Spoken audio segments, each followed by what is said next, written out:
저는 그 주식 디지털 자산 그 연금의 자산 투자 가이드라는 책을 쓴 배용국입니다. 필명은 1100만이고요.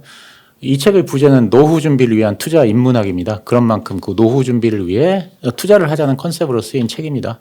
자산 투자에 있어서 가장 중요한 것은 그 자산의 속성을 이해하는 것이라고 생각을 했고, 그래서 자산의 속성에 대해서 그 인문학적인 접근을 시도한 책입니다. 그리고 취미삼아 이제 저 개인적으로 1100만 TV라는 그 재테크 채널을 운영하고 있습니다. 이 1100만은 무슨 뜻이에요? 1000만 원으로 100억을 만들자. 네. 예, 대표님 그러면은 네. 바로 좀 본론으로 들어가서요. 네네네. 요즘 대한민국 증시 상황을 좀 어떻게 보고 있으시고 무엇을 네. 좀 중점적으로 보고 있으신가요? 예, 뭐 다른 분들도 그러시겠지만 저는 일단 환율을 가장 중점적으로 지표 중에서 봅니다. 왜냐하면 그 주가에 환율이 직접적인 영향을 미치기 때문에 그렇습니다. 달러가 강해지면 그 외국인들이 환차선을 염려해서 주식을 팔 수밖에 없고 그러면 주가가 떨어질 수밖에 없습니다. 근데 사실 물가, 금리, 환율 뭐 이런 것들이 모두 연관성을 가지고 움직이기 때문에 환율 하나만 딱 떼놓고 얘기할 수는 없는 것 같고요. 예를 들면 물가가 오르면 즉 인플레이션이면 금리가 오르고 금리가 오르면 환율이 오릅니다. 그러면 외국인 수급이 빠집니다. 이렇게 다 연관성이 되어 있습니다. 근데 우리나라 투자자들은 그 너무 거시적 지표에만 이렇게 신경을 쓰는 것 같습니다. 예, 저는 그 거시적 지표보다는 종목에 집중하는 것이 옳다고 생각을 하거든요. 그 버핏의 파트너인 그 찰리 먼거는 그 미시 경제는 우리가 하는 사업이고 거시 경제는 우리가 받아들인 변수라는 말을 했습니다. 이 말은 그 거시경제 요소들에 대해서는 항상 파악을 하고 알고 있어야 되지만 이보다는 우리가 투자하는 기업 자체에 집중을 하자. 사실 이런 의미입니다. 저는 이 말에 전적으로 동의를 하는 편이고요. 거시적 지표보다는 우리가 투자하는 기업 자체에 집중을 하자. 이런 말씀을 드립니다. 이게 참 우리가 투자하는 기업에 집중을 하자. 네. 이게 참 워런 버핏도 말씀하시고 찰리 먼거도 말씀하시고 참 맞는 말인 것 같긴 한데 네. 요즘 이게 그 환경을 보면 너무 네. 그 거시 변수들이 너무 좀 불확실한 것도 많고 네. 그런 게 좀 있잖아요. 네. 그러면은 그 현재 시점에서 네. 어떻게 현재 시점도 주식을 사야 되는 투자를 해야 되는 타이밍이라고 보시는 건가요? 저는 개인적인 생각입니다만 네. 사실은 이제 그 적립식 투자를 제일 좋아하는 사람이고 그러다 보니까 주식이 떨어지건 오르건 관계없이 계속 사다 보면 주식은 어차피 우상향을 하게 돼 있으니까 적립식이라고 하는 게 지금 오를 필요는 없고 나중에 현금할 당시에 제일 많이 오르는 게 가장 중요하지 않습니까? 사실 그래서 적립식 투자를 해나가는 방식으로서는 지금 뭐 주식을 계속 사나가는 건 좋은 것 같고 근데 이제 뭉칫돈을 가지고 한 방에 주식을 사야 된다. 사실 그거는 지금은 좀 신중해야 되지 않나 그렇게 생각합니다. 네. 예. 적립식으로. 네. 그러면요, 대표님 그 주식을 매수하라, 다 팔아라 이게 되게 팽팽한 것 같은데 저자님께서는 좀 어떻게 보시나요? 예, 그 주식 시장이 약세로 간다고 판단할지라도 그 워렌 버핏은 주식을 다 팔지는 않습니다. 항상 주식을 갖고 있지 않습니까? 저는 아무리 그 주식 시장이 약세로 간다고 해도 보유하고 있는 주식 자체를 다 파는 거에 대해서는 반대고요. 항상 그 50% 이상은 가지고 있어야 된다. 이렇게 생각을 합니다. 저는 개인적으로는 아무리 떨어져도 50% 이상 가지고 있습니다. 항상. 왜냐하면 그 주식을 100% 현금화했다. 그리고 운이 좋게 그러고 나서 주가 지수가 떨어졌다고 할지라도 주식을 100% 그대로 가지고 있던 사람보다 돈을 더 번다는 보장은 없습니다. 왜 그러냐면 뭐 예측이 완벽하게 맞는 경우도 어렵고 그 다음에는 설사 예측이 떨어질 것 같아서 주식을 팔았다. 그 예측이 맞았다고 할지라도 또 떨어졌을 때 제때 매수하기가 어렵기 때문에 그렇습니다. 자, 지금 이 보시는 그 차트는 제가 이제 구글에서 갖고 온 건데요. 그 코스피 지수 5년간 변화입니다. 1번이 이제 코로나19가 발생하기 바로 직전이고요. 2번은 코로나19 때문에 급락을 했던 당시입니다. 2020년 3월 20일입니다. 자, 그러면 이게 주식이 떨어질 것 같아서 그 1번에서 다 팔았다고 하겠습니다. 그럼 일단 매도는 굉장히 기가 막히게 성공한 것이지만 근데 이 사람이 이제 2번 시점에 가까우면 주식을 사야 되는데 그게 쉽지가 않습니다. 왜냐하면 이게 떨어지면 주식이 더 하락할 것 같아서 겁나서 절대 사지를 못합니다. 그러다가 이제 기다리다가 이제 주가가 바닥을 치고 좀 올라옵니다. 올라오면은 이제 그땐 또 어떤 생각을 하냐면 야, 그거 얼마 전에 그 2번이었을 때가 바닥인데 지금 너무 올랐다. 또 그렇게 생각을 해서 맞네요. 떨어지면 사야지 하고 또 기다립니다. 그러다가 이제 주가가 안 떨어지고 이제 계속 올라가죠. 그러면 이제 그 예를 들면 3번 같이 주가가 한참 올랐을 때 이제 그때 가서야 아유 이게 더 오를 것 같으니까 지금이라도 사야지 그렇게 생각을 해서 주식을 사거든요. 이런 식의 투자를 하시는 분들이 굉장히 많습니다. 사람 심리가 그렇기 때문에 어쩔 수 없는 것 같고요. 그래서 이분이 만약에 1번에 주식을 팔았다고 할지라도 만약에 3번에서 주식을 사면 결국은 실패를 한 그러네요. 거지 않습니까? 네. 그래서 샀다 팔았다 하는 거래가 저는 굉장히 어렵다고 생각을 합니다. 그러니까 1번에서 매도 시점을 잘 네. 잡았다 해도 2번, 3번을 못할 확률이 높으니까 다 잘해야 되는데. 그렇죠. 2번을 뭐 잡기가 굉장히 어렵죠. 떨어지면 더 떨어질 것 같고. 음.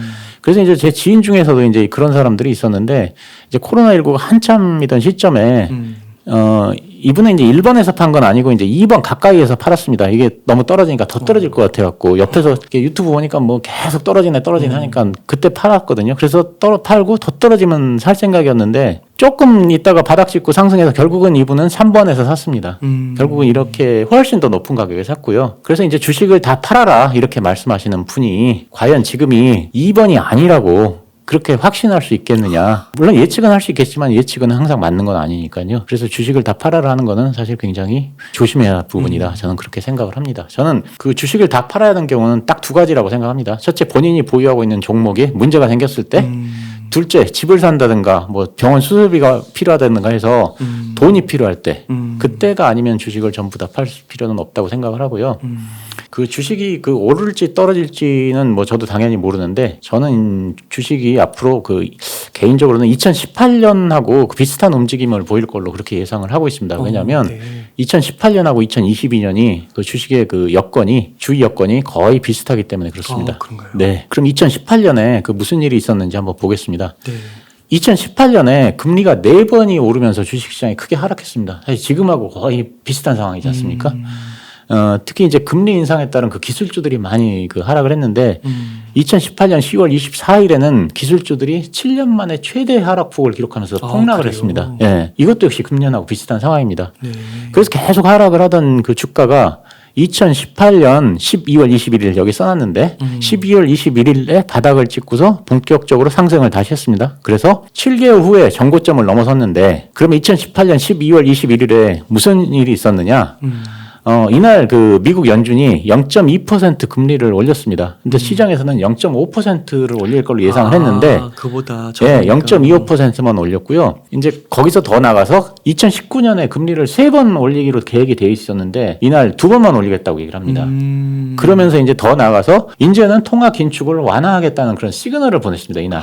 그렇구나. 네, 그러니까 이 연준이 통화 긴축을 이제 완화하겠다는 시그널을 보내자마자 주식시장이 이제 상승을 시작해서 거의 조정도 없이 7개월 만에 정고점을 넘어섰지 않습니까?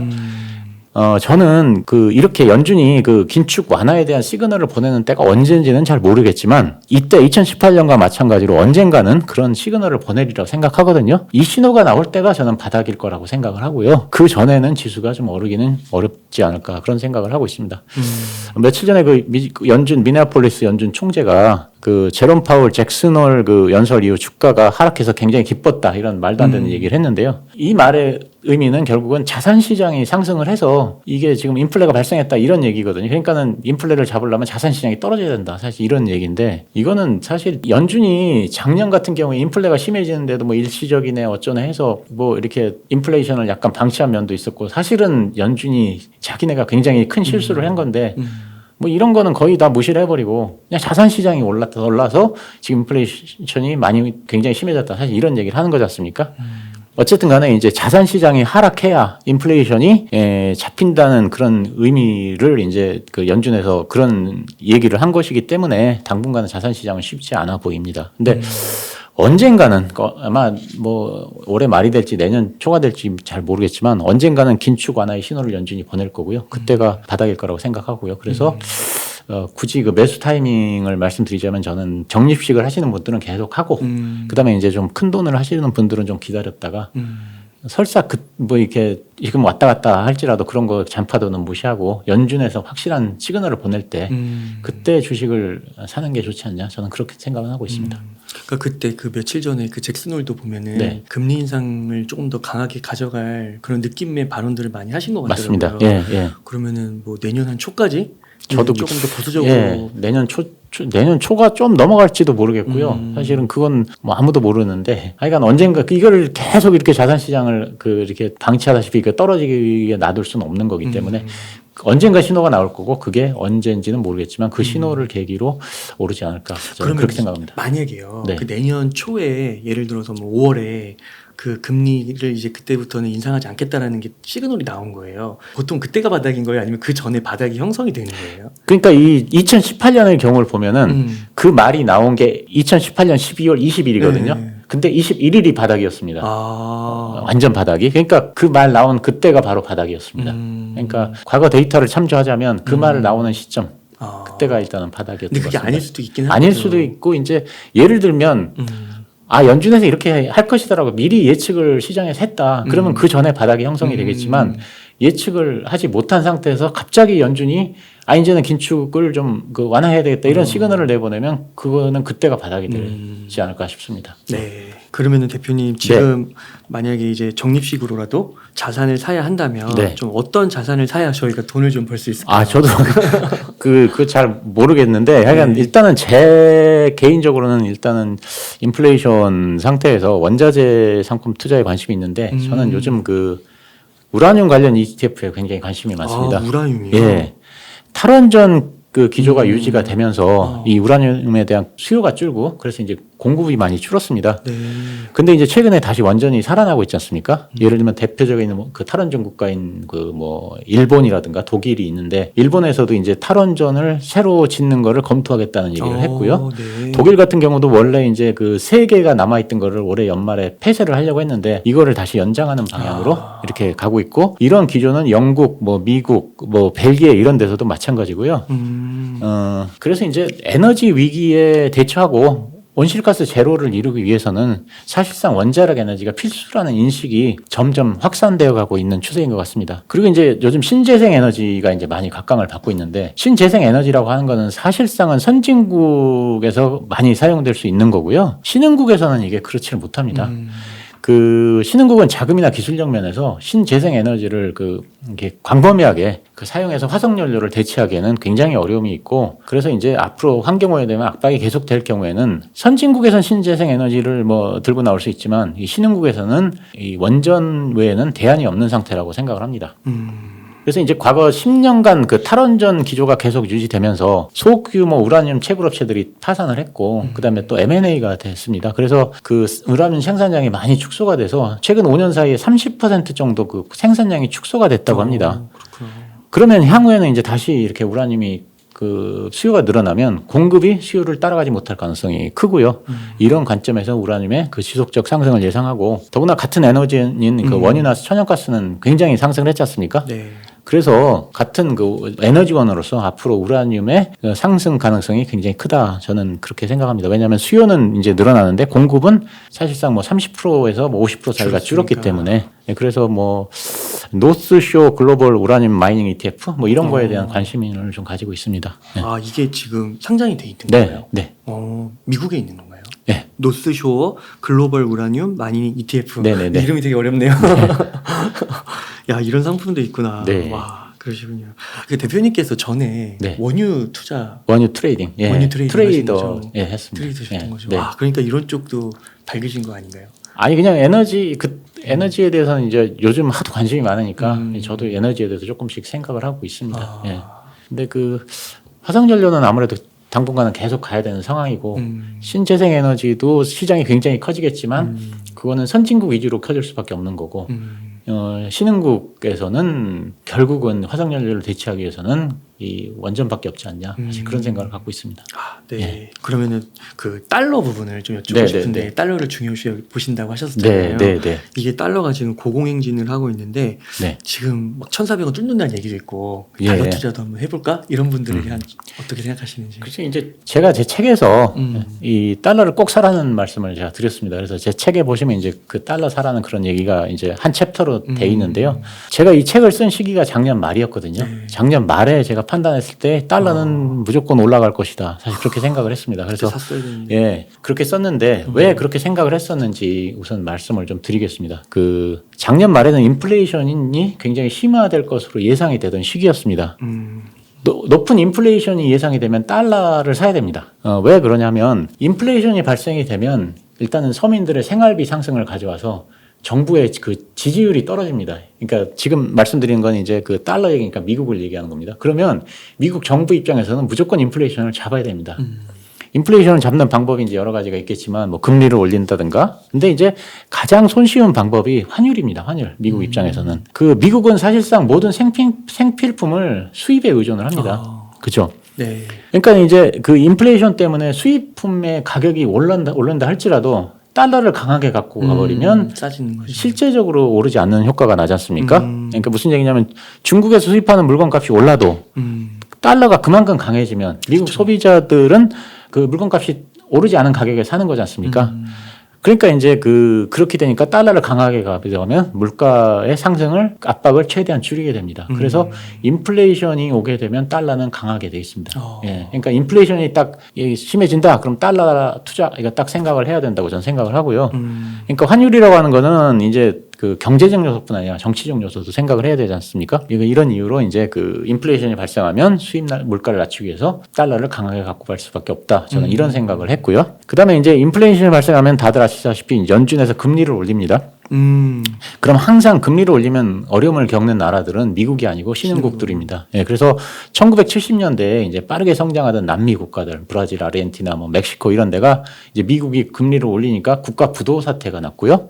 1990년대에 미국이 금리를 올리니까 우리나라를 비롯한 아시아 국가들이 어려움에 처했지 않습니까? 우리나라도 이제 그 IMF 위기를 맞았고, 그다음에 이제 2008년 리만 브라더스 사태가 회복되면서 이제 미국이 그 2015년에 이제 금리를 올리니까 2015년에 그 가장 큰 타격을 받은 나라들은 남미의 그 그리스 뭐 이런 나라들이었습니다. 그러니까 미국 금리를 올릴 때마다 항상 신흥국들은 타격을 받습니다. 그렇게 되면 안전자산 선호 심리 때문에 달러로 돈이 몰릴 수밖에 없거든요. 예를 들면 스리랑카 같은 경우도 지금 또 거의 국가 부도가 났지 않습니까? 그렇죠. 그러니까 안전자산 선호 심리 때문에 이제 그 달러로 돈이 몰리고 그러면 달러는 당연히 강해질 수밖에 없는 그런 겁니다. 그래서 제가 이런 이유로 이제 제 책에서는 달러를 사라고 했었는데 지금은 이제 달러가 너무 올랐으니까 아, 늦은 거구나. 그렇죠. 이제 늦었다고 생각하는데 뭐 달러가 당분간은 약세로 가지는 않을 것 같고 횡보를 하지 않을까 이제 그런 생각을 하는데 이제 오늘 말씀을 드리는 이유는 앞으로라도 나중에 또 몇 년 후라도 인플레이션이 심해진다라는 말이 나오면 달러에 대해서 항상 머릿속에 생각을 하시라. 이런 말씀을 제가 드립니다. 아, 그렇군요. 네. 이게 한 6개월 정도 차이 같은데 좀 들어갔어야 되는데 그렇군요. 그 혹시 그 또 인플레 하면 네. 비트코인을 빼놓을 수가 없잖아요. 네. 비트코인은 좀 어떻게 보세요? 글쎄 이제 이게 인플레이션이 원래 이제 비트코인이 인플레 해지 자산이라고 이렇게 얘기를 하는데 이게 그러니까 그 인플레 해지도 약간은 맞는 얘기인데 비트코인이 더 민감한 것은 금리입니다. 그러니까 금리를 안 올린 상태에서 예를 들면 인플레가 난다 그러면 비트코인이 굉장히 상승을 하는데 이게 금리를 올린 상태에서 인플레가 난다 그러면 금리에 더 민감하기 때문에 비트코인이 상승하기 어렵지 않나. 그래서 약간 성장주 느낌으로. 예, 작년에 그 인플레가 막 생겨났을 때 금리는 아직 안 올리지 않은 상태에서 그때는 그래서 비트코인이 이게 최고가를 찍었었죠.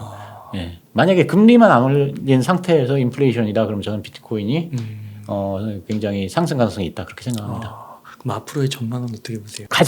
개인적으로는 가장 그 투자 유망한 자산이 비트코인이라고 생각합니다. 그러세요? 예, 저는, 지금 이런 현상. 예, 저는 그러니까 이게 그 지금 당장은 아니라 할지라도 맞아요. 비트코인이 그 4년마다 한 번씩 상승을 하는데 그렇죠. 그 사람들이 이제 뭐 반감기 때문에 네, 상승을 한다 하는데 저는 이제 반감기 때문은 아니고 이제 우연히 겹치는 게 미국 대선 때문이다 그렇게 생각을 하거든요.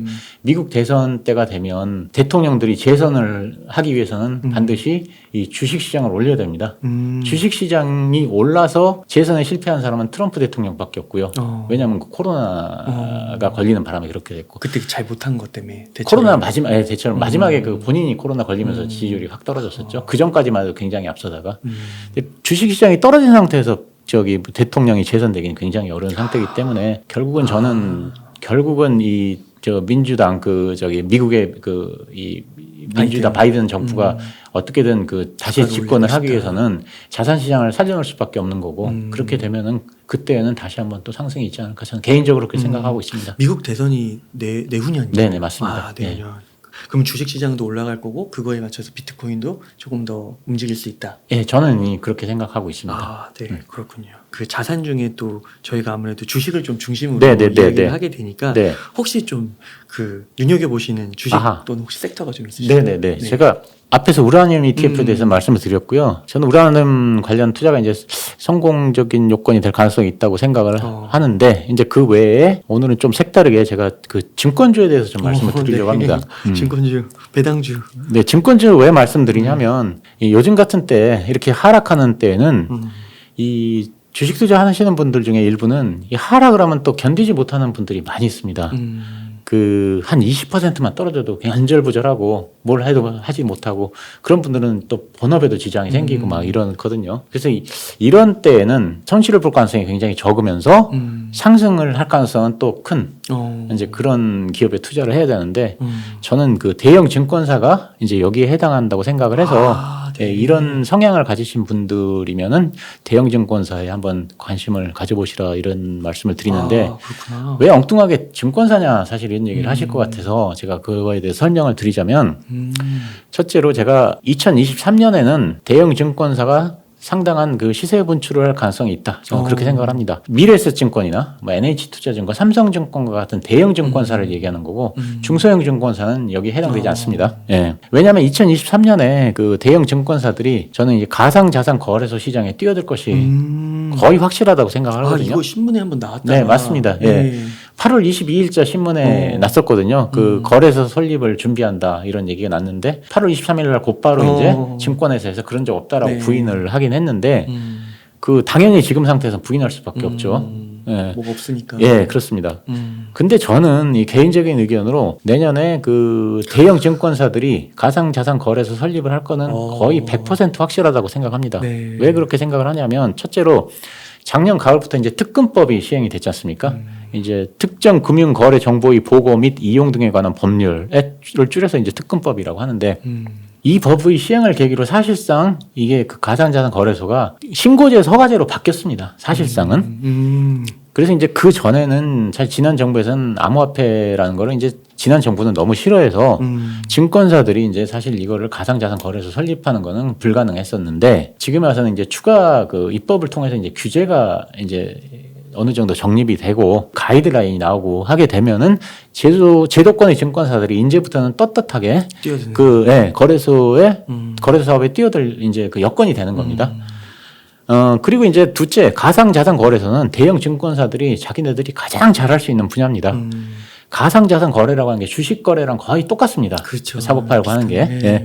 그렇기 때문에 거래 시스템을 만드는 것도 쉽고 또 고객 보호라는 것도 항상 해왔기 때문에 예, 그것도 어려운 게 아닙니다. 셋째 이제 수익성이 굉장히 뛰어납니다. 이 정체되어 있는 그 증권사 수익성의 돌파구를 아주 가장 쉽게 만들어줄 수 있는 게 가상자산 거래소인데요. 제가 그래서 이걸 한번 표를 한번 만들어봤습니다. 여기 보면 그 가상자산 거래라고 증권회사 이게 영업이익인데 대표적인 그 암호화폐 거래소인 업비트를 운영하고 있는 두나무하고 우리나라 증권사인 대표 증권사인 삼성증권하고 NH투자증권을 비교를 해봤는데 두나무는 영업이익이 3조 2,714억, 삼성증권은 영업이익이 1조 3,087억, NH투자증권은 1조 2,979억 원. 이래가지고 삼성증권과 NH투자증권이 영업이익이 업비트의 40% 수준밖에 안 됩니다. 와. 어마어마하구나. 예, 그래서 수익성이 굉장히 좋고요.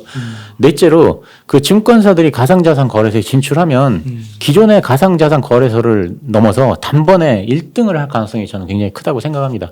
그 이유는 왜냐하면 고객 입장에서는 기존 가상자산 거래소를 더 신뢰하느냐 아니면 만약에 이런 삼성증권이나 NH투자증권이 이쪽에 진출하면 증권사들을 더 신뢰할 것이냐. 그렇죠. 사실 이제 그거거든요.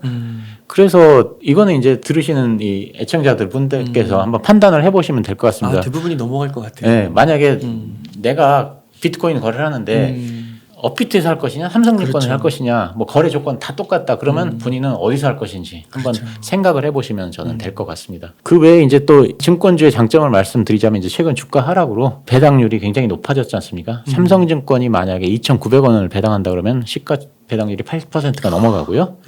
이렇게 높은 배당을 주면 또 이게 하락하기도 쉽지 않지 않습니까? 왜냐하면 이렇게 배당이 높으니까. 예. 또 하락을 해도 금방 회복이 되고 사실 결론적으로 대형 증권사는 주가가 하락할 가능성도 별로 크지 않고 8% 수준의 높은 배당도 받을 수 있고 만약 가상자산 거래소 진출 소식이 나오면 저는 이건 나온다고 생각합니다만 나오면 주가는 한 단계 뛸 가능성이 있고 네. 그래서 개인적으로 대형 증권주에 좀 장기적으로 본다면 뭐 한 달, 두 달이 아니라 장기적으로 내년까지 본다 그러면 저는 야.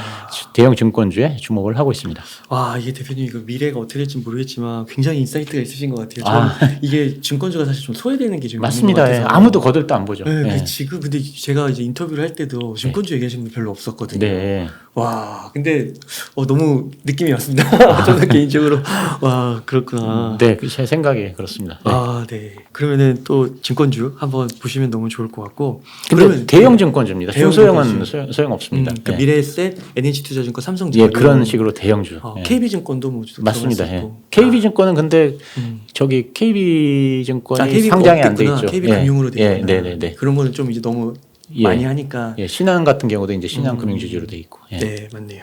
그러면은 혹시 증권주 말고 네. 또 적립식으로 좀 매수해 갈 만한 그런 주식 좀 있으실까요? 아, 예. 저는 일단 그 성장주에 일단 그 장기적으로 봤을 때는 성장성이 크다고 본인이 생각하는 주식 어떤 거에 될지 모르겠지만 본인이 판단하기에 이건 성장성이 크다 하는 주식에 적립식으로 투자를 하는 게 제일 좋다고 생각을 하거든요. 네.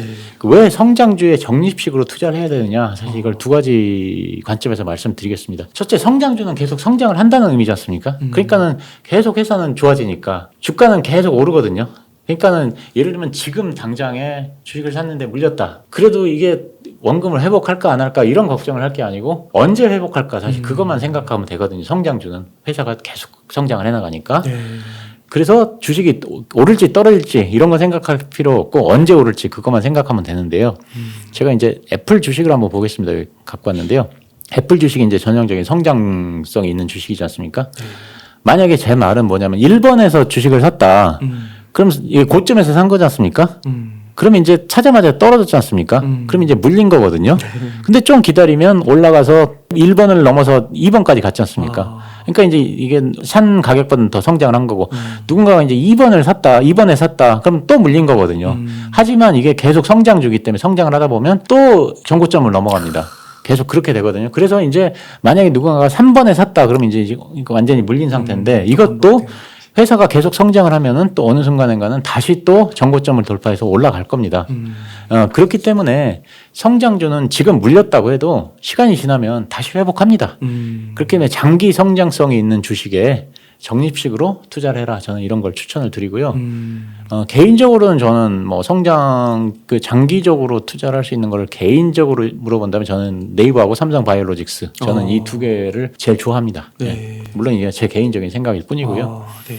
그러니까 저게 딱 보니까 이거 진짜 고점에 사고 그 안 사도 이제 나중에 정고점을 넘지만 네. 그리고 적립식으로 투자하면 떨어질 때 사면 맞습니다. 계속 또 예. 단가가 떨어지는 네. 거니까. 성장하는 주식은 사실 그 주식이라는 게 단기적으로는 무슨 것이 지표라든가 아니면 뭐 수급이라든가 이런 거에 따라 좌우가 되지만 장기적으로 봤을 때는 딱 하나입니다. 실적입니다. 주식은 무조건 실적이거든요. 장기적으로 봤을 때는. 그러면 성장주라고 하는 건 실적이 계속 좋아진다. 그럼 주가는 오를 수밖에 없는 거죠. 장기적으로 봤을 때. 그래서 우리나라에선 네이버와 삼성 제 개인적인 생각입니다. 네, 예. 개인적으로 생각으로. 근데 카카오는 안 돼요. 일단은 카카오는 제가 네이버 쪽으로 집중이 돼 있어가지고 계속 성장을 할 것인가 잘 모르겠고요. 네이버는 해외 사업을 이제 중점적으로 하지 않습니까? 네. 해외 사업으로 진출해서 이렇게 뻗어나갈 가능성이 무궁무진하다.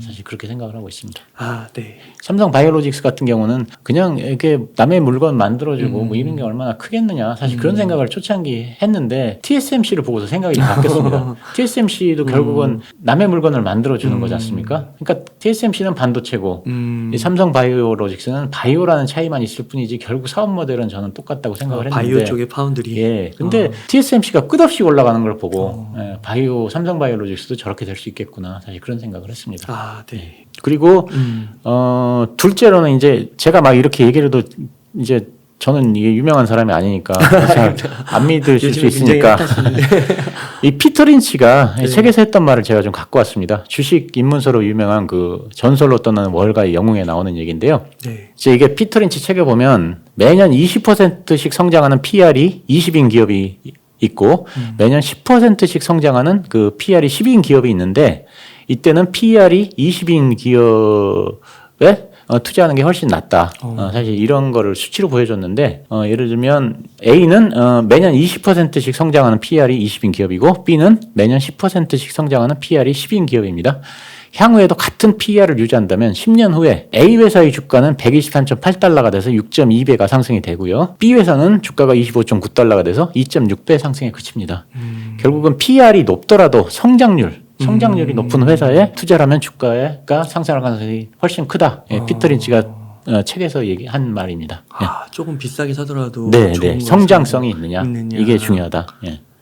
그렇군요. 책에서 네. 그 노후 준비를 좀 강조해 주셨는데 네.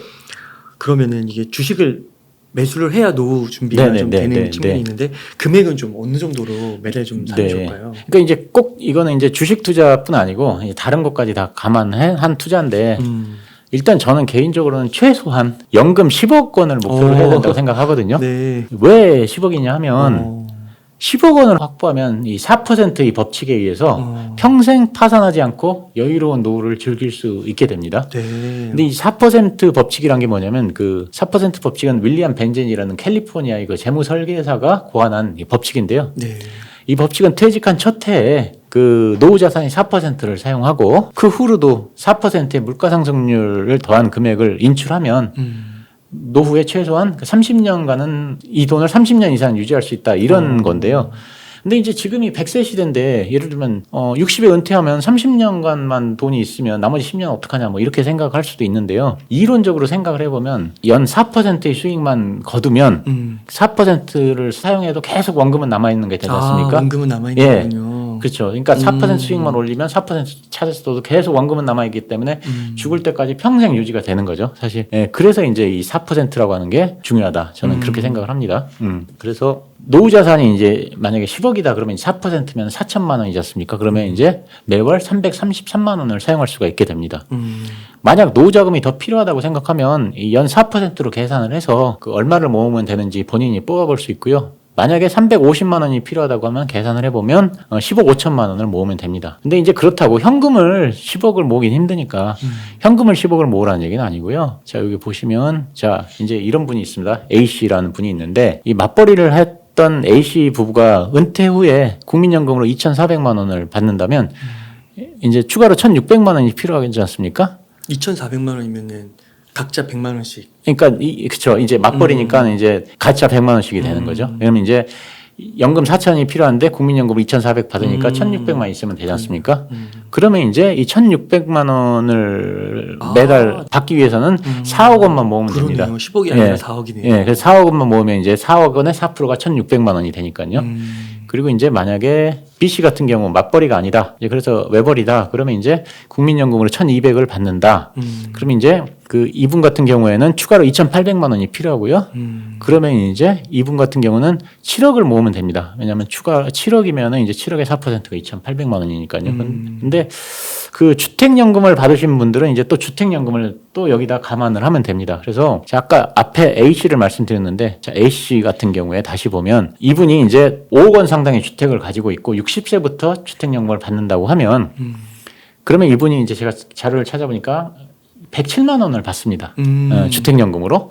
그러면 이제 연간 1,284만 원이 되거든요. 그러면 이제 이분은 추가로 316만 원만 연간 이렇게 생기면 되거든요. 와. 그러니까 이분 같은 경우에는 추가로 7,900만 원만 모으면 됩니다. 와. 왜냐하면 7,900만 원의 4%가 316만 원이고요. 그렇구나. 사실 이렇게 해서 이제 따져보면 된다고 생각을 하고요. 그래서 이제 기본적으로 10억을 모으는데 10억을 가지고 현금 흐름을 만든다. 근데 이제 10억이라고 하는 게 꼭 현금은 아니다. 예. 여러 가지 이제 본인의 국민연금도 포함되고 이제 캐시플로우를 얘기하는 거죠. 사실 이제 그런 거고요. 그럼 이제 이렇게 해서 예를 들면 얼마를 그럼 투자해야 되는지 이 계산을 해보려고 하면 네이버에 그 복리 계산기가 있습니다. 이제 그걸 보면 아는데 예를 들면 아까 이제 A 씨 같은 경우에 처음에 4억이 필요하다고 그랬지 않습니까? 네. 이제 네이버에 보면 이제 이장 계산기로 해서 4억이 만들어지려고 그러면 이제 그 A 씨 같은 경우에 노후 자금으로 4억이 필요하다고 했는데 30세인데 앞으로 30년간을 더 모은다 돈을 그러면 네이버에다가 57만 5천 원을 입력하고 접근 기간을 30년을 넣고 월 복리로 4%를 넣고서 이걸 이제 결과를 보면은 4억이 딱 모아지거든요. 예, 그러니까는 근데 이거 너무 보수적으로 잡은 것 같은데요? 수익률이 4%면 너무 낮잖아요. 그러니까 이제 너무 가능한 그거는 이제 본인이 판단하기에 어. 나는 5%는 자신 있다 그러면 이제 또 본인이 이제 이거를 숫자를 거쳐서 5%로 네. 하면 되고 사실 그런 것 같습니다. 예. 그러면 30년이 줄어드는 거잖아요. 그럼 시간이 더 줄어듭니다. 야, 예. 그렇구나. 아니면 금액이 줄어들든가요. 네, 예. 금액이 줄어드니까. 네, 네, 맞아요. 네. 이거는 해볼만 할 것 같은데요. 그러니까 그렇게 해서 저는 그렇게 생각합니다. 이게 이런 식으로 이제 생활비 정도는 만드는 현금 흐름을 만든 다음에 나머지 금액으로 또 투자하고 이런 걸 하는 게 저는 중요하다고 생각하고요. 뭐 돈을 뭐 10억을 벌었네, 100억을 벌었네. 사실 이런 얘기를 저는 요즘에 듣는 것보다는 네. 현금으로 500만 원을 평생 만들었네. 사실 이런 게 더 귀에 와닿습니다. 예. 그 저는 이제 개인적으로 생각을 할 때는 요즘은 뭐 이런 유튜브나 이런 데 보다 보면 뭐 나는 뭐 100억을 벌었네, 200억을 벌었네 뭐 이런 얘기를 하는데 사실 얼마 전에 이제 제가 병원을 갔었는데 네. 병원에서 이제 저한테 물어보더라고요. 혹시 그 부모 세대에서 뭐 당뇨나 뭐 고혈압 이런 게 심한 분이 계시냐 그래서 저 그런 게 없다고 했더니 이제 그 의사분이 하신 얘기가 그런 유전자를 받는 게 100억을 유산을 받는 것보다 훨씬 더 좋은 거다. 그런 얘기를 하셨거든요. 그래서 사실 저는 개인적으로는 그 말에 굉장히 이제 공감을 합니다. 사실 이게 아직 젊으신 분들은 잘 체감을 하지 못할 수도 있는데 이제 제 나이 되니까 사실 네. 그런 것들을 체감하거든요. 제가 어디선가 책에서 읽은 건데 젊을 때는 돈을 벌기 위해서 그 건강을 희생하고 나이 먹어서는 건강을 위해서 돈을 희생한다. 사실 이런 얘기가 있었는데 굉장히 맞는 얘기라고 생각하거든요. 그래서 제 주위에 이제 그 돈이 굉장히 많으신 분이 있는데 단위만 해도 1,000억대가 넘어가시는 분이 있는데 예. 그분 같은 경우에는 지금 당뇨가 심해가지고 매일 인슐린 주사도 맞고 하시고 하는데 그래서 뭐 먹고 싶은 것도 전혀 못 먹고 활동도 못 하고 하는데 사실 이런 분들한테는 이게 돈이 많아도 그러니까요. 쓸 수도 없고 사실 큰 의미가 없는 것 같아요. 100억이랑 바꿀 수 있으면 바꾸고 싶어요. 그래서 예, 저는 그 100억이란 돈보다는 이런 건강이 훨씬 중요하다는 거를 저는 그냥 말로만이 아니고 진짜로 체감을 합니다. 그래서 나이를 조금 드시는 분들은 사실 이제 건강 관리에 굉장히 신경을 써라. 그게 사실 나중에 뭐 이렇게 병원 가고 이러면서 굉장히 돈이 많이 들어가잖습니다. 노후에는 돈이 제일 많이 들어가는 게 이 병원비인데 그런 부분에 있어서도 굉장히 줄일 수 있기 때문에 사실 돈 1, 2억 뭐 이런 거보다는 굉장히 건강에 신경을 써라. 사실 그런 말씀을 드리고 싶습니다. 건강관리와 함께 앞서서 말씀해 주신 네. 그런 생활비적인 측면에서 그렇죠. 그러니까 네. 건강은 관리는 굉장히 신경을 써야 되고 그게 사실은 돈보다 더 중요하고 실제로 또 건강 관리를 잘하면 돈이 안 들어갑니다. 그렇지 않습니까? 그러고 나서 그 다음에는 이제 노후에는 캐시플로우다. 일단은 생활비 정도는 할 수 있는 캐시플로우를 죽을 때까지 나올 수 있는 돈은 만들어 놓고 그 다음에 다른 데 투자하고 뭐 돈을 많이 불리고 100억을 벌고 이런 거지 일단은 건강하고 캐시플로우는 기본적으로 만들어놔야 된다. 맞아요. 그렇게 생각을 합니다. 대표님께서 PPT로 네. 네이버 계산기로 이렇게 보여주시니까 이거 진짜 한번 시청자분들께서도 맞습니다. 자신의 그런 걸 예, 한번 계산해 보시면 적용해서 해보시면 너무 좋을 것 같은데요. 예, 저도 그렇게 생각합니다. 네. 예.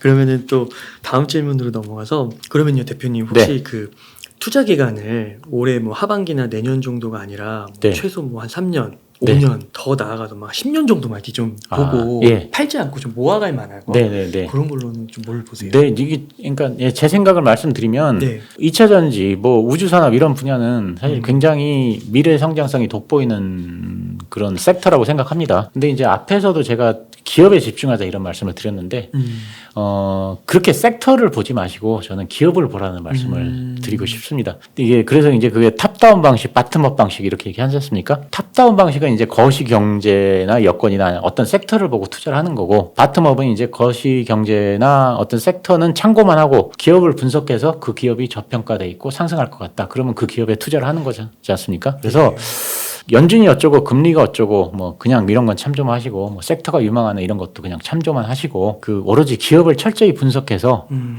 상승력이 있다고 판단되는 그 기업에 투자를 해라. 사실 그런 얘기를 일단 드리고 싶고요. 그래서 이제 2차 전지, 우주 산업, 뭐 자율주행, 바이오, 뭐 메타버스 뭐 이런 분야 다 좋지만 가장 중요한 것은 그 섹터보다는 기업 자체다. 이런 말씀을 드립니다. 예를 들면 삼양식품이 주가가 보니까는 제가 자료 준비하면서 보니까 2만 원에서 13만 원을 넘어섰더라고요.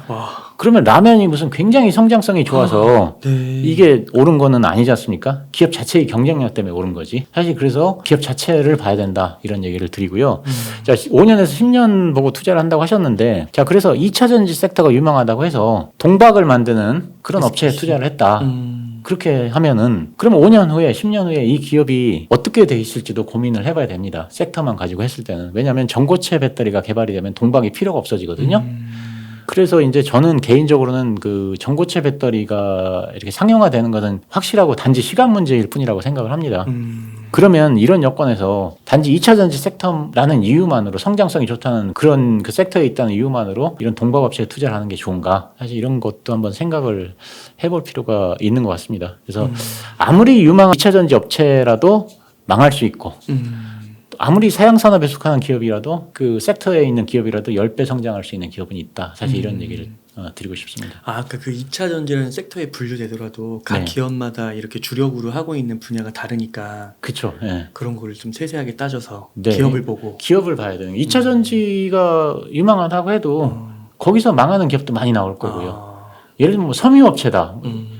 그 뭐 FNF다. 뭐 그러면 그게 뭐 굉장히 그 의류 산업이 굉장히 성장성이 있어서 FNF가 이렇게 핫한 기업은 아니지 않습니까? 그렇죠. 예. 바텀업으로. 네. 요즘 미디어를 보면은 혹시 태조 이방원이라는 말씀을 네네네. 뭐, 예. 이게 엄청 뜨더라고요. 핫하니까요. 맞습니다. 예. 이거는 좀 어떻게 보세요? 지금 투자해도 좀 늦지 않았을까? 그래서 이제, 이게 수도권에 한 아파트가 있는데, 네. 이제 이 아파트 옆으로 이제 지하철이 들어온다. 이제 그러면 이게 호재가 돼서 아파트 값이 오르지 않습니까? 네. 그러면 이게 이 아파트가 어떤 식으로 상승을 하느냐. 그러면 이제 지하철이 근처로 들어온다는 뉴스가 나왔을 때 전체 상승분의 30%가 상승을 한다 그럽니다. 그 다음에 이제 실제로 그 지하철이 개통이 됐을 때도 30%가 오르고, 그 다음에 이제 그 지하철 들어온 후에 이제 역세권이 개발되고, 편의시설이 들어오고, 살기 좋아졌을 때 나머지 40%가 또 오른다 그럽니다. 제가 이런 그 분석을 부동산 책에서 본 적이 있거든요. 저는 이게 그 주식도 마찬가지라고 생각합니다. 그 향후에 태조 이방원도 이렇게 그 미래의 성장성이 있는 섹터다 보니까 향후 꾸준한 관심을 가질 분야이긴 하지만 일단 이번 상승은 거의 마무리 단계로 봐야 되지 않나 이제 이런 생각을 갖고요. 물론 이제 2차 전지 같은 경우는 옛날부터 계속 올라왔지만 그래서 이제 태조 이방원이 이제 또 추가적인 상승을 하기 위해서는 뭔가 구체적이고 가시적인 뭔가 실적 같은 게 나와야 되지 않냐 이런 생각을 합니다. 근데 이런 주식은 이번 상승을 통해서 가능성을 보여줬기 때문에 계속 관심을 가져야 되는 분야인 건 맞는 것 같고요. 그래서 실적이 개선된다든가 뭐 뭔가는 확실한 조짐이 그 보이면 관심을 갖고 있다가 그런 조짐이 보이면 재상승할 가능성이 크다 이렇게 생각을 하고 있어야 되지 않나 싶습니다. 그게 언제일지 모르겠지만 아마 또 내년쯤 언제가 되지 않을까 그렇게 생각을 합니다. 예를 들면 그 조선주를 예로 들자면 이번에 그 대규모 그 계약 물량 등이 뒷받침돼서 이제 그 주가가 상승을 했지 않습니까? 근데 아직도 이런 게 이제 부동산으로 따지면 이제 막 지하철이 들어온다고 하는 이제 호재 뉴스가 딱 터진 상태입니다. 그래서 1차 상승을 한 거고요. 근데 이제 조선사 같은 경우는 아직도 적자라고 합니다. 근데 이제 내년쯤 이제 그 이렇게 계약에 따른 그 뭉칫돈이 또 들어올 겁니다. 엄청난 돈이 이제 들어올 텐데 그러면 이제 그게 또 계기가 돼서 한 번 또 상승을 할 수가 있을 수도 있고요. 예. 그래서 일단은 이런 주식들은 한 번 큰 상승을 줬는데 아직은 이게 다 끝나지 않았다 생각하는 주식들은 계속 관심을 갖고 있다가 어떤 계기가 나왔다 생각할 때에는 이제 뭐 매수적인 관점으로 접근한다든가 그런 자세가 저는 필요하지 않나 이런 생각을 합니다. 그게 이제 예를 들면 조선사에 뭐 뭉칫돈이 이제 들어왔다 내년에 지하철로 따지면 이제 그게 실제 완공이 됐다 이런 거와 마찬가지이기 때문에 그렇습니다. 그러니까 2차 상승, 3차 상승까지 갈기 그 전 과정에서 약간 흔들림이 있을 수 있으니까. 그렇죠. 이제 그게 상승을 하는데 처음에는 이제 어떤 그런 그 호재성 재료 이런 걸로 이제 상승을 하지 않습니까? 그 다음에 또 재차 상승을 하기 위해서는 그 호재성 재료에 그치지 않고 뭔가 구체적으로 계약금이 들어왔다든가 뭐 계약을 한다든가 뭐 추가 계약이 됐다든가 그런 게 또 돼야 되는 거고요. 3차 상승을 하려면 또 거기서 또 더 구체적으로 실적이 굉장히 좋아졌다든가 뭐 그런 게 있어야 되지 않습니까? 그러니까 호재 하나만 가지고 계속 상승을 하는 건 할 수는 없지 않습니까? 일단은 호재를 가지고 상승을 이번에 줬기 때문에 다음번에 이제 또 이 분야 자체가 좋기 때문에 다음번에 또 상승을 할 텐데 그때는 이제 유심히 보고 있다가 예를 들면 뭐 뭉칫돈이 들어왔다든가 그래서 재무제표가 굉장히 좋아졌다든가 그런 어떤 또 다른 움직임이 있을 겁니다. 그럼 그때 관심을 가져볼 필요가 있지 않나 만약에 생각합니다. 그런 구체적인 게 만약에 보이지 않는다 하면은 그때는 또 주가 하락으로 갈 수도 있는 거니까. 그렇습니다. 예. 그러니까 지금 일단 이렇게 뉴스로 네. 1차적으로 상승은 네. 많이 올랐다. 네. 그렇게 보시는 거예요. 근데 이제 이런 주식들은 더 갈 수 있기 때문에 지금은 이제 1차 상승 거의 끝났다 할지라도 항상 관심은 갖고 있어야 된다. 그렇게 생각합니다. 아, 네. 네. 그래서 말씀해 주신 게 이제 기업 자체. 그러면 이 태조 이방원도 이제 태양광, 조선, 2차전지, 방산주, 원자력인데 네. 이 안에서도 바텀업으로 기업을 좀 예, 모든 게 다 그렇다고 생각합니다. 예. 그렇게 보면 네. 좋겠다. 네, 알겠습니다. 그러니까 1차 상승은 이제 확 올랐다 할지라도 2차 상승을 할 때는 이제 그 중에 또 실제로 실적하고 연결되는 기업들만 또 선별돼서 다시 오른다든가 이런 움직임이 있지 않겠습니까? 예. 네, 그 다음으로 삼성전자 네네네. 이거 좀 여쭤볼게요. 네네네. 아무래도 많이 들고 계셔가지고 이게 작년 초부터 현재까지 주가 흐름이 좋지 않은데 그러니까요. 언제쯤 주가가 좀 이렇게 만족스럽게 움직일까? 저도 잘 모르는데 삼성전자가 이제 계속 그 하락을 했던 이유는 이제 환율 때문이라고 생각을 하고요. 물론 이제 경기 침체에 따른 반도체 수요가 둔화되고 뭐 이런 요인들도 당연히 있습니다만 저는 주된 요인은 환율이라고 생각합니다. 삼성전자는 그냥 하나의 그 보통 우리나라 기업이 아니고 코스피를 대표하는 종목이니까요. 그러니까 요즘은 많이 줄었지만 외국인 비중이 60%가 넘어갔었으니까요. 예. 근데 외국인 시각에서는 달러가 강세가 되면 앉아서 환차선 손해를 보기 때문에 삼성전자를 팔 수밖에 없는 그런 구조지 않습니까? 예. 그런데 이제 최근 환율이 1,350원을 넘어서면서 이 정도면 이제 환율이 정점 아니냐 이런 인식이 퍼지면서 그럼 들어오겠네요. 외국인들이 이제 우리 시장으로 들어와서 7월부터는 그 외국인들이 한 5조 정도 사들였다 그러더라고요. 그렇구나. 그래서 이제 삼성전자가 상승을 하기 위해서는 저는 환율이 내려야 된다고 생각합니다. 환율이 내리지 않는 한 그렇게 유의미한 상승은 없지 않을까 이제 그런 생각을 하고 있는데요. 환율이 내린다고 해도 큰 상승보다는 사실 앞으로 그 경기 변동에 따른 그 시클리컬한 움직임을 보일 것으로 그렇게 예상을 하고요. 물론 이제 경기가 좋아서 반도체 수요가 증가하면 주가가 오르고 이제 반대로 경기가 좋지 않아서 재고가 쌓이면 주가가 내리는 그런 움직임은 보이겠지만 커다란 움직임을 보이지는 않을 걸로 그렇게 생각을 합니다. 네. 근데 이제 지금 말씀드린 건 그 대내적인 경제 요건에 대해서 말씀을 드린 거고요. 저 펀더멘탈한 측면에서 봤을 때 삼성전자가 작년 초같이 10만 원 가까이 육박을 하거나 10만 원을 뭐 넘어서거나 이렇게 하려 그러면 저는 그 파운드리 분야에서 TSMC를 쫓아가야 된다고 생각합니다. 그렇지 않으면 이게 펀더멘탈이 좋아져서 대세 상승으로 간다. 사실 이런 거는 좀 쉽지 않다 생각을 하는데요. 그 삼성전자가 TSMC를 쫓아갈 것인가 저는 이 분야에 있어서는 낙관적이지는 않습니다. 그러니까 삼성전자가 TSMC를 따라가는 것은 어렵다고 생각하고 있습니다. 그 이유는 그 파운드리 산업은 전형적인 그 장치 산업인데 장치 산업은 시장 점유율이 모든 거를 다 결정을 해버리는 그런 산업입니다. 네. 장치 산업은 일단 1등으로 자리를 잡으면 웬만해서 2등, 1등을 쫓아가는 건 거의 불가능한 산업입니다. 그래서 제가 뭐 한번 계산을 갖고 왔는데요. 네. 이거 보시면 자 지금 장치 산업에 있어서 예를 들면 고정비가 그 원가의 80%고 변동비가 20%인 산업이 있다고 가정을 해보겠습니다. 그러면 이제 표를 보면 A와 B의 시장 점유율이 50%씩일 때 제품 한 개를 만드는데 원가가 100원입니다. 근데 어떤 이유인지 모르겠지만 A의 시장 점유율이 65%로 올라가고 B의 시장 점유율이 35%로 내려가면 A의 원가는 81원으로 떨어지고요. 반대로 B의 원가는 134원으로 올라갑니다. 그러니까 시장 점유율이 15%가 변했는데 B의 원가는 A보다 65%가 비쌉니다.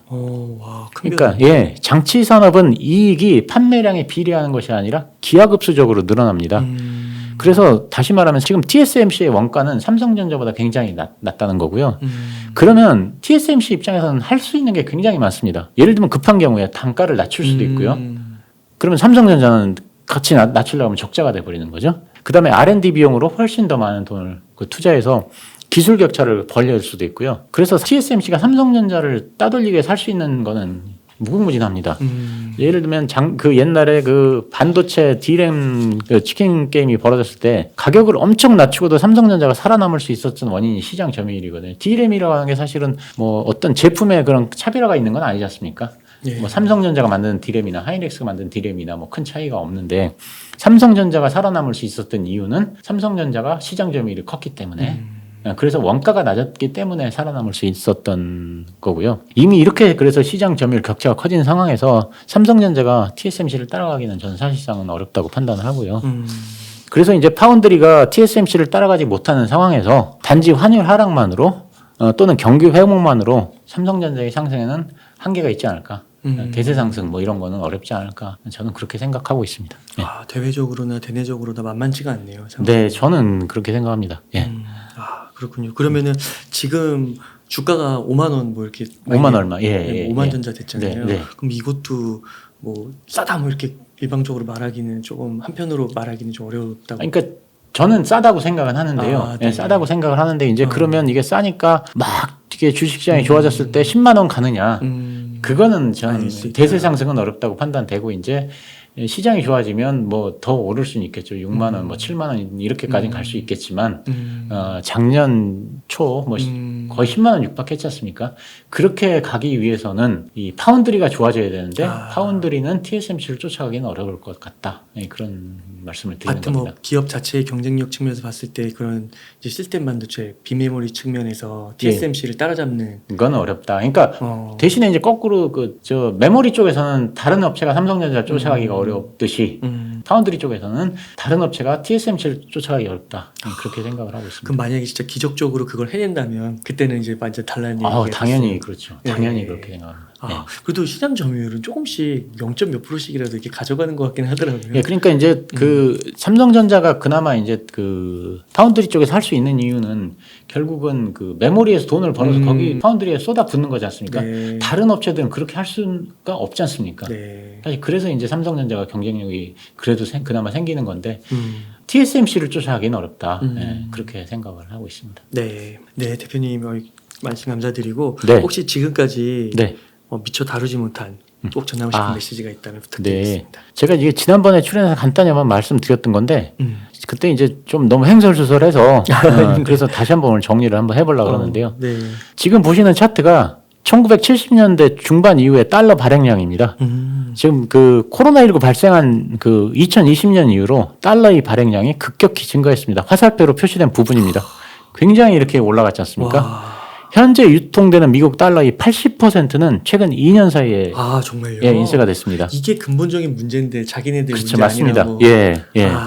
그래서 이 소비자 물가지수, 뭐 CPI가 9% 상승하면서 인플레이션이 너무 심하다, 뭐 엄청 심하다, 물가가 너무 오른다, 뭐 이런 얘기들을 많이 하는데요. 근데 한번 생각해 보시면 최근 2년 사이에 달러 유통량이 5배가 늘었거든요. 그럼 물가도 9%가 오르는 게 아니고 500%가 올라야 되지 않습니까?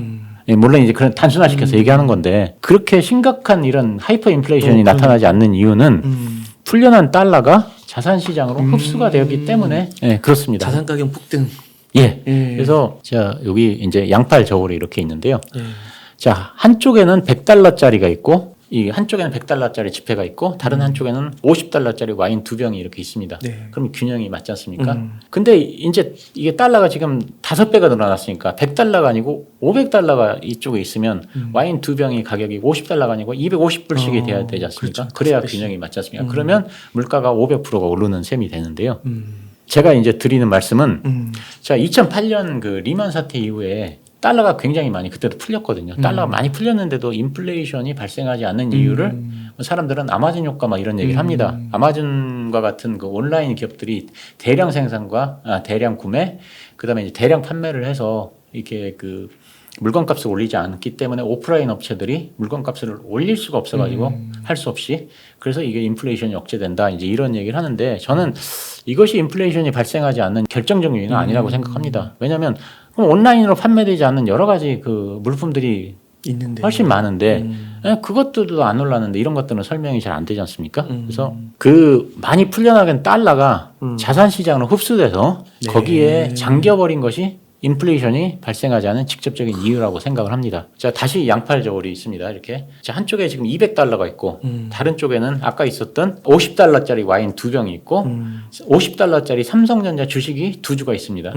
그러면 200달러씩 균형이 맞지 않습니까? 되죠. 예, 근데 지금 이제 화폐가 5배가 풀렸으니까 여기 이제 1000달러가 있습니다. 그렇죠. 근데 삼성전자 주식이 50달러짜리가 450불로 올랐습니다. 그럼 삼성전자 2주면 900달러. 그러면 와인이 50달러인 게 가격이 안 올라도 그대로 이 그렇죠. 양팔 저울은 균형이 맞지 않습니까? 네. 그래서 풀린 돈이 자산 시장으로 흘러 들어와서 심각한 인플레이션이 발생되지 않았다. 이제 그거를 제가 설명을 드리는 건데요. 네. 이거는 이제 제가 뭐 내피셜로 얘기한 게 아니고 자, 선진국의 양적 완화에 따른 글로벌 자산 버블 우려 고조라는 그 KDI 연구 자료에서는 경기 부양을 위해 공급된 유동성은 실물 경제보다 주식, 채권, 부동산으로 들어갔다라고 하는 걸 실제 데이터를 갖고서 이렇게 입증을 했고요. 아, 입증했어요. 예. 그다음에 이제 그 독일의 하노베 교수가 그 인플레이션이라는 책에서 시장에 돈이 넘쳐나는데 인플레이션이 발생하지 않는 이유는 자산 인플레이션으로 설명할 수 있다. 이제 이렇게 말씀을 했습니다. 자, 달러는 많이 찍어냈지만 앞으로도 찍어낼 수밖에 없습니다. 인플레이션 화폐이기 때문에 달러는 지속적으로 통화량을 증가시킬 수밖에 없습니다.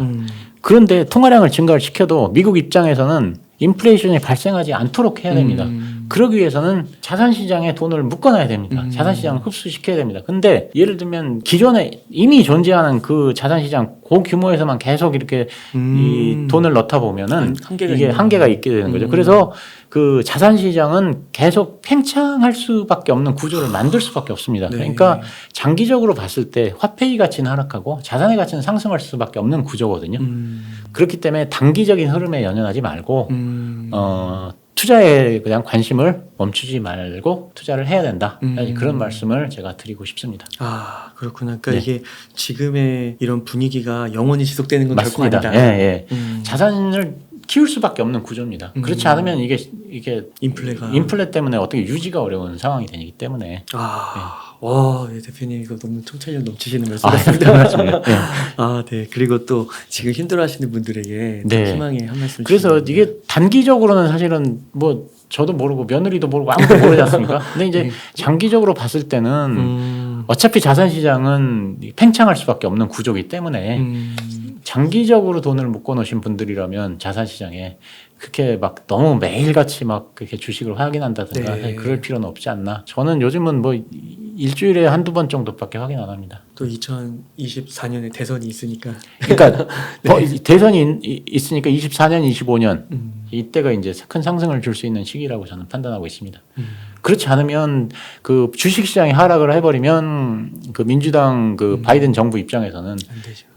이게 재선이 어렵지 않나 그런 생각을 하고 있습니다. 네. 아, 예, 대표님 좋은 말씀 감사드리고 네. 끝으로 네네네. 좀 하고 싶은 말씀이나 강조하고 싶으신 말씀 있으시다면 네네. 부탁드리겠습니다. 네. 제가 이 젊으신 분들한테 말씀을 드리는데요. 투자는 무조건 하루라도 빨리 시작해야 된다. 사실 이런 말씀을 드립니다. 그래야 복리의 효과를 누릴 수 있다. 제가 제 책에서도 계속 강조하는 말이 빨리 해라. 그래서 복리를 누려야 된다. 그런 얘기를 하거든요. 그 워렌 버핏은 어린 시절에 이 복리의 원리를 터득한 후에 야 내가 앞으로 부자 되겠다 이런 생각을 해서 굉장히 좋아했다고는 말을 제가 그 책에서 봤습니다. 근데 그 돈의 심리학이라는 책이 이제 그 많이 팔리는데 요즘 베스트셀러였는데 제가 이 책을 보고 여기 나오는 내용 하나를 좀 소개를 해드리겠습니다.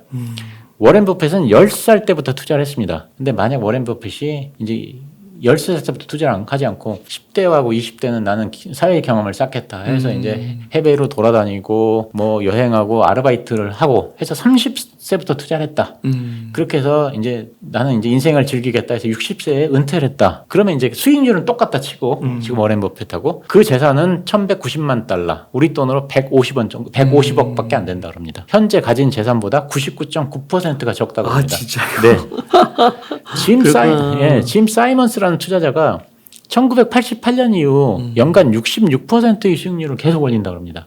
굉장한 수익률이죠. 그래서 근데 그의 재산은 워렌 버핏 재산의 25%밖에 안 됩니다. 연간 수익률은 워렌 버핏의 3배입니다.